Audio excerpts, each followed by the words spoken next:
Bienvenue chez le compteur, aujourd'hui on va faire un tour sur le subreddit Today I Fucked Up. La première histoire est postée par Terpin1.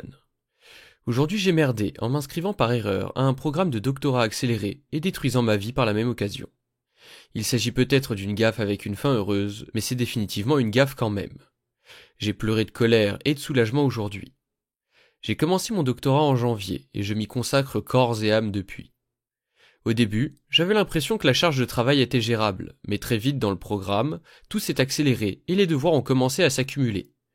On me confiait des centaines de pages de lecture chaque semaine, ainsi que des devoirs de 25 à 50 pages.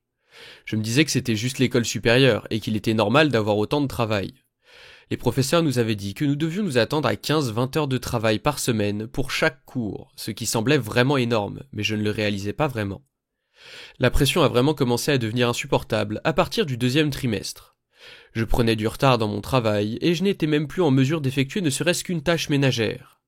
Je suis entré en dépression peu après et j'ai commencé à avoir des pensées suicidaires. J'arrivais tout juste à survivre à chaque journée. Certains jours, je parvenais à peine à me brosser les dents ou à prendre une douche. Mon fiancé a été formidable pendant tout ce temps. Il a pris en charge le foyer pendant que je travaillais et me concentrais sur mes études. J'ai dû commencer à me réveiller à 1h du matin pour faire mes devoirs avant d'aller en cours, et il restait debout tous les soirs pour s'assurer que je me réveillais à l'heure, puis il allait se coucher lui-même quelques heures avant d'aller travailler à 5h. Nous ne pouvions nous voir qu'environ 1 heure chaque jour, si je ne m'endormais pas avant l'heure du dîner. Aujourd'hui, j'ai reçu une notification indiquant que je terminerai mes cours le trimestre prochain, et que je commencerai ma phase de recherche au printemps. Je ne pensais pas obtenir mon diplôme avant au moins 3 ans, mais il me reste finalement moins d'1 an et demi. D'un côté, je suis contente d'avoir presque terminé, mais de l'autre, je m'apprête à vivre un enfer absolu à cause d'un mauvais bouton d'inscription. Mon fiancé est ravi que tout cela soit presque terminé, et il pense qu'il devrait recevoir un doctorat honorifique pour son soutien. Je suis tout à fait d'accord. Eh ben bon courage Opi, et t'as l'air d'avoir un gars en or.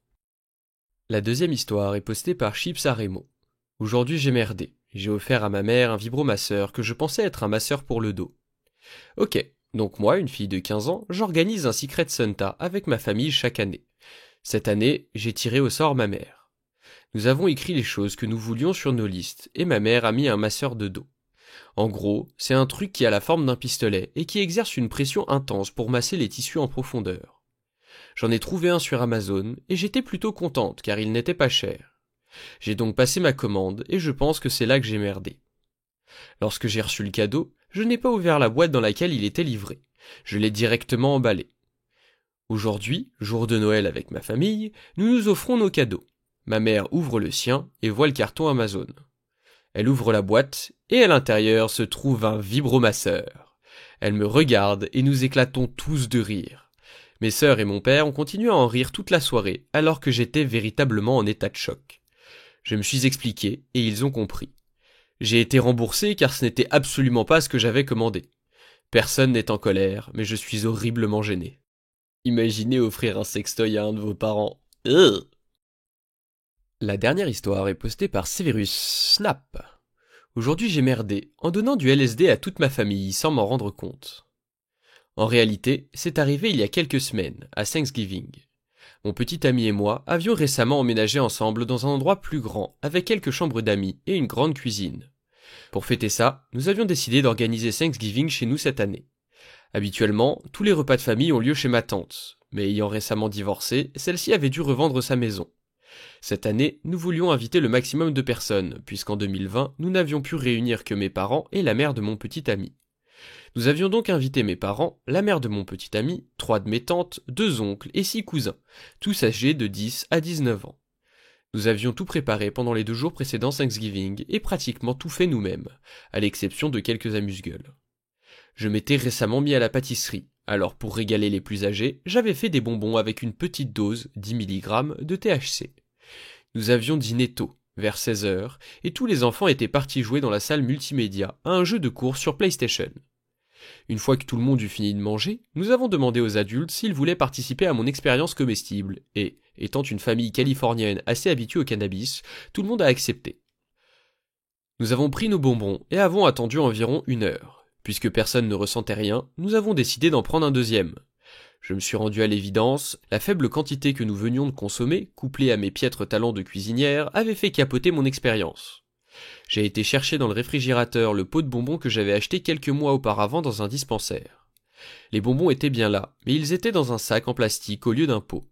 J'ai supposé que mon petit ami avait réutilisé le pot, ou bien les avait transférés dans un sac lorsque nous avions déménagé. Nous avons tous pris un bonbon et avons décidé de faire une petite promenade.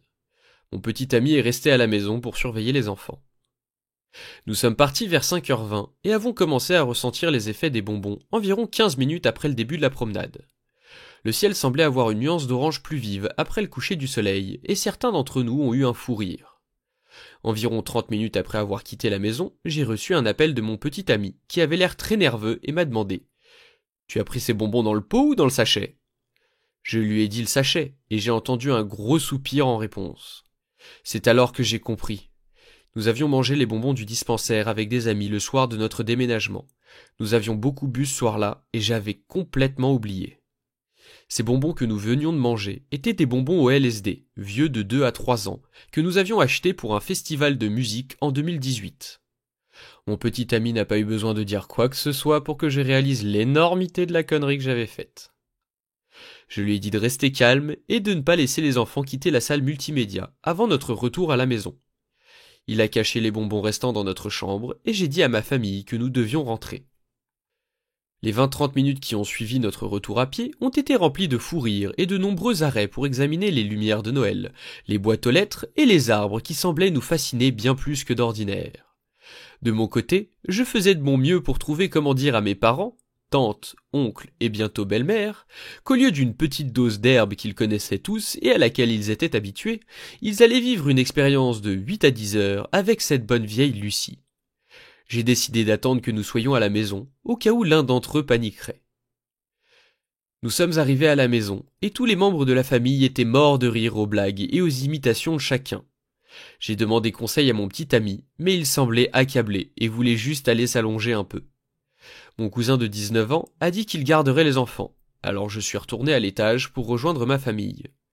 J'ai réalisé que pour une consommation accidentelle de drogue, ce n'était pas le pire scénario, mis à part en ce qui concerne les 5 mineurs de la maison. J'ai emmené ma famille en trip complet sous le porche, les ai assis autour de la cheminée et les ai calmement informés qu'ils avaient chacun pris 125 microgrammes de LSD au lieu des 15 mg de THC. Ma mère et une de mes tantes ont commencé à faire un peu d'hyperventilation, et la mère de mon copain est allée chercher son fils. J'ai calmé ma famille, et ils se sont tous rapidement remis à contempler le foyer et les étoiles, brièvement interrompus par une question occasionnelle sur la durée du trip et pour demander si l'on s'occupait des enfants. Ils m'ont traité d'idiote, et j'étais d'accord avec leur jugement. Je les ai laissés dehors pour profiter des étoiles, et je suis allé voir les enfants, mon copain et sa mère. Les enfants étaient tous en train de manger du pop-corn en regardant Star Wars et ont à peine remarqué mon arrivée. Mais mon cousin le plus âgé a pu voir que je n'étais pas dans mon assiette et j'ai dû le mettre au courant. Il a ri, a confirmé mon idiotie et j'ai été une fois de plus forcé d'admettre que c'était vrai. Il m'a dit de ne pas m'inquiéter, qu'il avait mis tous les enfants au lit et que je devais me détendre et m'amuser avec la famille. J'ai pris des nouvelles de mon copain et de sa mère et ils ont tous deux commencé à hurler de rire en voyant mon visage défait entrer dans la pièce. J'ai finalement commencé à me joindre au rire, en me moquant de la situation ridicule dans laquelle je nous avais tous mis. Ils m'ont fait un câlin, et nous sommes sortis pour rejoindre le reste de ma famille. Ils étaient tous dans des coins différents. Les oncles étaient partis collecter plus de bois de chauffage et essayer ma collection de whisky.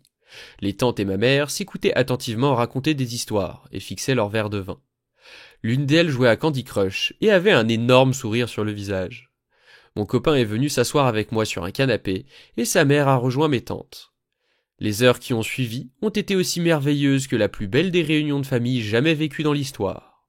Nous avons tous passé des heures à parler, à rire et à boire, nous perdant parfois dans la salle de bain ou la cuisine, mais passant surtout notre temps dehors. Tout le monde s'est incroyablement bien comporté, et je pense que cela a probablement amené la mère de mon copain à se sentir beaucoup plus intégrée à ma famille qu'auparavant. Certains d'entre nous ont eu du mal à dormir, mais ils ont simplement regardé de vieux épisodes de I Love Lucy jusqu'à ce que leur trip se termine et qu'ils s'évanouissent. Dans l'ensemble, ça aurait pu se passer beaucoup plus mal, et je suis si reconnaissante que personne n'a été blessé ou trop bouleversé.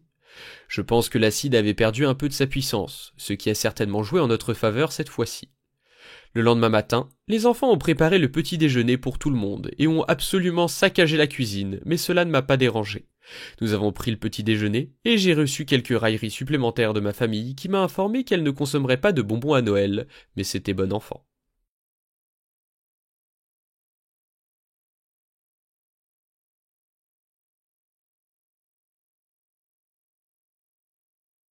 Si la vidéo vous a plu, pensez à laisser un like pour soutenir la chaîne, à vous abonner et à activer la cloche pour pas rater les prochaines. C'était le compteur, on se retrouve bientôt pour de nouvelles histoires.